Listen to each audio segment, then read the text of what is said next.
Hey, what's going on everybody, and welcome back to the Whiskey Cove. And on today's episode, we look at 8 whiskeys that I just don't buy anymore. Run the video.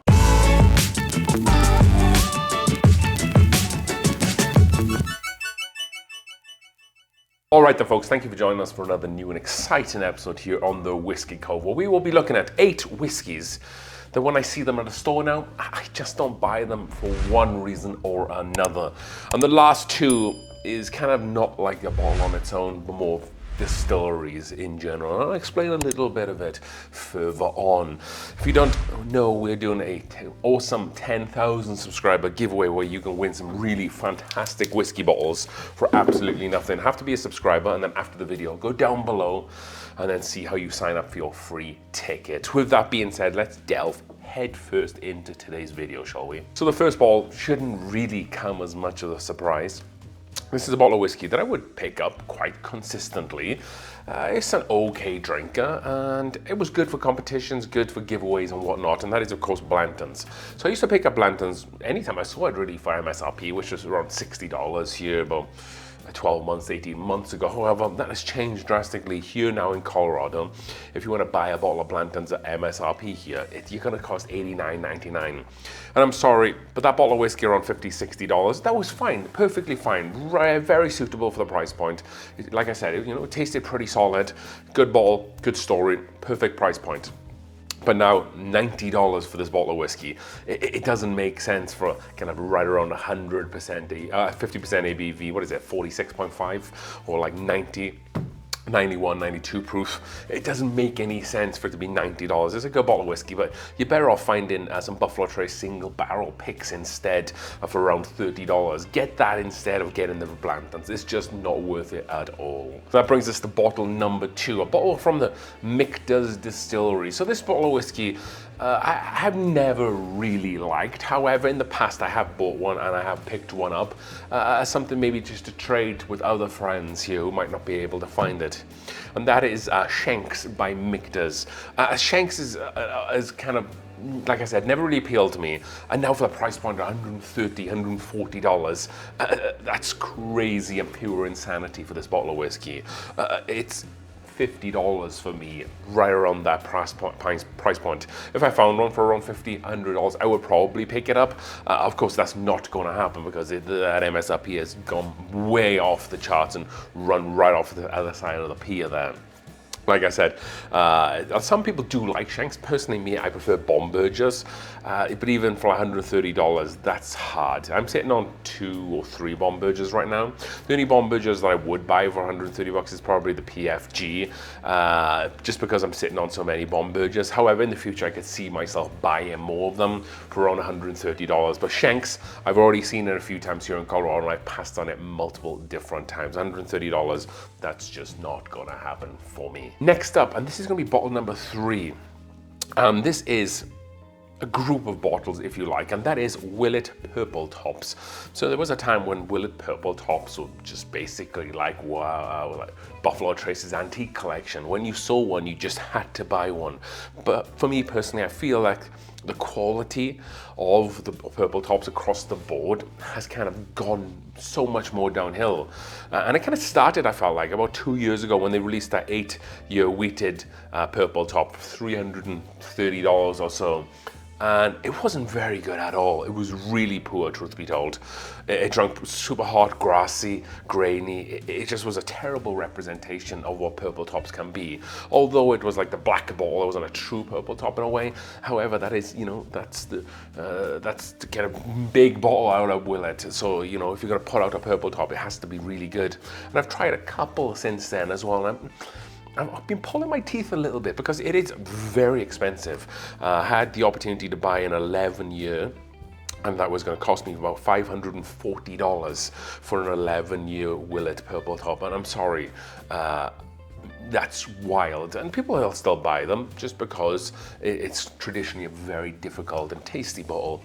But for me, the quality has just dropped off so much, and the price has just jumped up. Well, that makes a terrible combination to market a great bottle of whiskey, or what is normally traditionally a great bottle of whiskey, and people will smell it out in the end. They'll be able to tell that the quality just isn't there.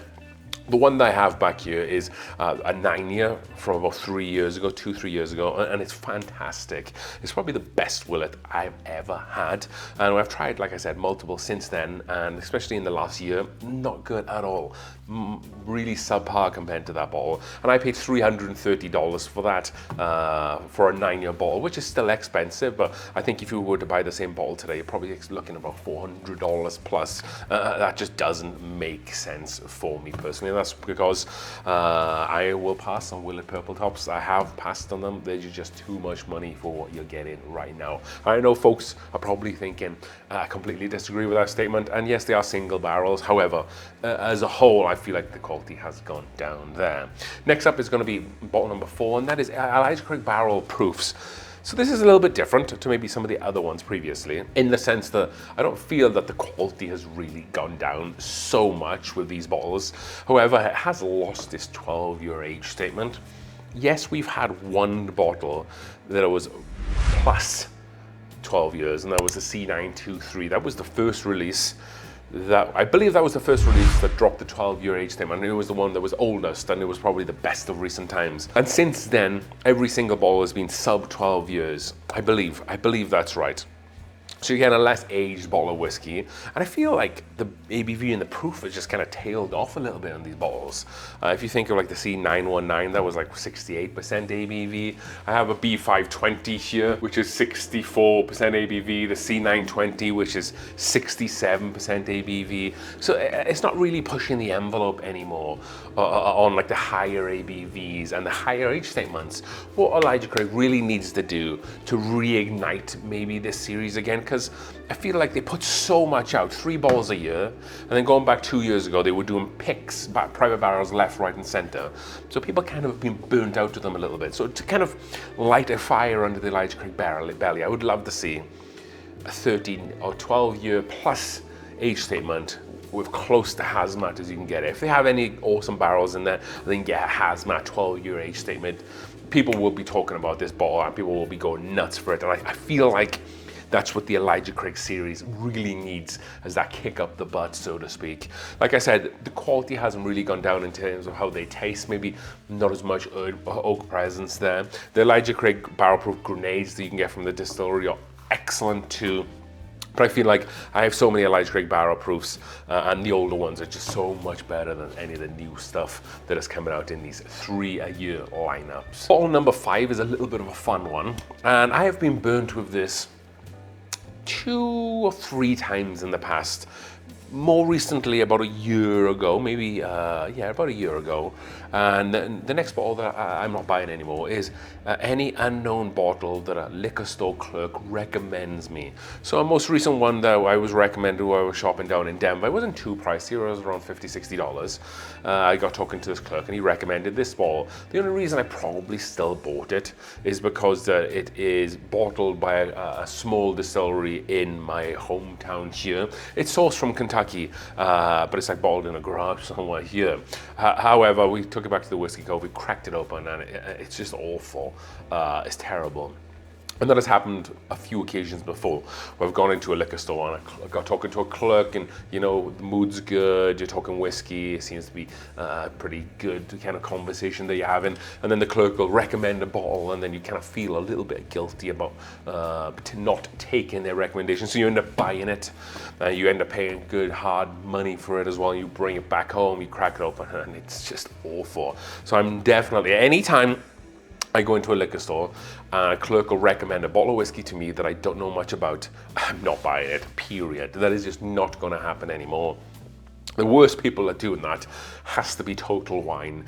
They push Chestnut Farms, they push a bunch of other stuff. Like they had a bunch of barrels from Copper Sky, which weren't Copper Sky's best stuff. Copper Sky is closed down now, and I think they still have the whiskey there at Total Wine, and they keep pushing that to some Oregon spirits. They keep pushing, and these whiskeys are pretty subpar for a really high price point.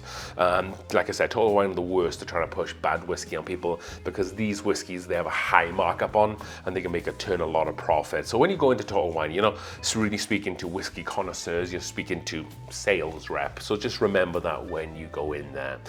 Bottle number 6, I'm returning back to the Mikas Distillery, and I'm no longer going to be buying Mikas 10 bourbon. We did a review very recently, and it was a bottle of whiskey that I think it was the 2024 release of this bottle. And I've had one in the past, like I can't remember which one. It was the year before that they stopped doing this, or maybe it's just 2022. I think they skipped a year. It was the year before that. I believe it was 22, could have been 21. However, I had a chance to buy a bottle at the Mikas Distillery. They were trying to shoehorn in a US bourbon for like $250 out the door. Would have been closer to $300. I don't like that. Just give me the bottle that I want to buy, preferably.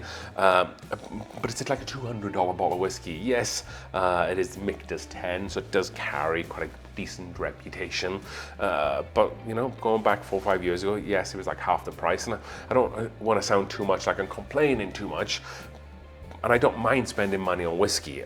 However, I think it's really important not to feel taken advantage of. I think that the 10-year age stated is perfectly fine on that whiskey. The ABV is just so low. It's like 46, 47% ABV. That's just way lower than probably what it should be. You're throwing that into the category with something like an Eagle Rare 10-year. Heck, Eagle Rare bringing out a 12-year age stated, which apparently is supposed to be like 98 proof. So we'll see how that stacks up against the Mikas 10, but I can't see that being over like $90. So Mikas 10 is just, I'm just not going to spend $200 on that bottle of whiskey. It doesn't excite me as much anymore. There's a lot of better alternatives that I can get for much cheaper in that price category. And then these last two fun ones, 7 and 8. So for 7, just about everything from High West. There was a time, big High West fan, but I'm sure since this channel's inception, these High West shelves here has diminished a lot. We almost had 2 shelves of High West. Why am I stopping buying stuff from High West? So mainly the quality of Midwinter Night's Dram has just fallen off a cliff. Again, I don't want to go into too much about the price, but everybody knows how much the price has gone astronomical on that. A lot of the new specialty releases, like the Casanova, which is the tequila finished one, and the Prisoner's Share is also wildly expensive for what it is. And then lastly, they did this weird thing with their single barrel program. Then instead of doing single barrels for select stores where you could get really interesting barrels and collect a lot of different great whiskey, they decided to do like this small batch rollout where every store kind of gets the same whiskey, and it just made it not as fun anymore. The price went up to like $80, and it just wasn't appealing, because the good thing was about High West is that you could stop at different stores, and different stores have different single barrels, so you would buy that bottle, and they would be available at the same time at different stores. But now you have the same whiskey available at the same time every store, so you're not going to be buying multiple different bottles. And again, I think the quality of the single barrels has gone downhill. None of the finishes have been exciting at all, and truth be told, I haven't bought a bottle of High West in a long time. I think the last one that I got was the Midwinter Night's Dram, and I think the one before that was the Midwinter Night's Dram, so I'm not even sure if I bought any High West for the whole of last year. Maybe the Boo Rye, but I think that was back in 2023 as well. I will say that I might pick up the Boo Rye if I can find it for a reasonable price, just because the last one that I did buy and try over there was pretty darn good. It's probably been my favorite Boo Rye to date out of any Boo Ryes that I've ever tried. However, just about all of the rest of the stuff is pretty much overpriced. I wasn't going to get the last year's Midwinter Night's Dram up until the point that I was able to find it for the year before's price, so I paid a really good price for it. But yeah, everything else is just a pass on everything for me right now. And then lastly, and staying with the distillery theme, I am no longer going to be buying distillate from Smoke Wagon anymore. I was keen on some of the stuff that they used to do originally. The small batch wasn't too bad, like for a $30, $40 bottle of whiskey. It had some really good flavors, and I like to share with people who would drink Scotch. And then also as well, they did the uncut and unfiltered. That was a really good bottle of whiskey before the price kind of jumped up a little bit too much. And then they started doing some weird things with their private barrels. So like the red private barrels and then the purple ryes, they always used to carry higher age statements. But here in Colorado, they would just put them out at like 5 years age statement.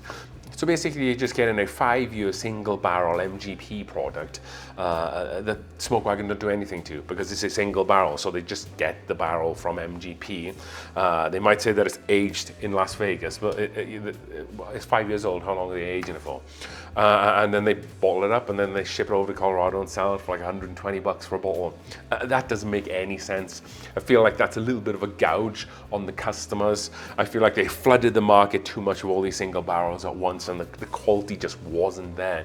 It was like they went over to MGP and was like, give us 100 barrels aged 5 years or whatever, and then they just stuck it out under their label.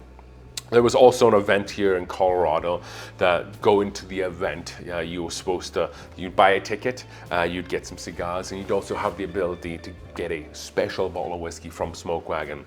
Aaron was supposed to put that on and then bring it back to Colorado, and everybody was having the opportunity then to buy that barrel. This event was going back 3 or 4 years ago, and that barrel never showed up, but yeah, they definitely still took the money.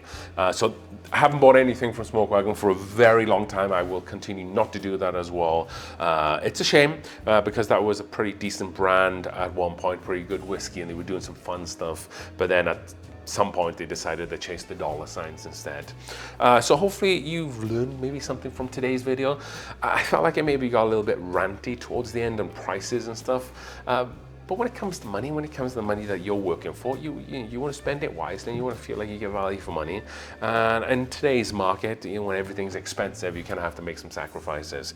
So with that being said, again, if you'd like to win some awesome bottles of whiskey for absolutely nothing, hit that subscribe button down below. And then whilst you're down there too, check out how to sign up for your free raffle ticket. Have to be 21 years of old.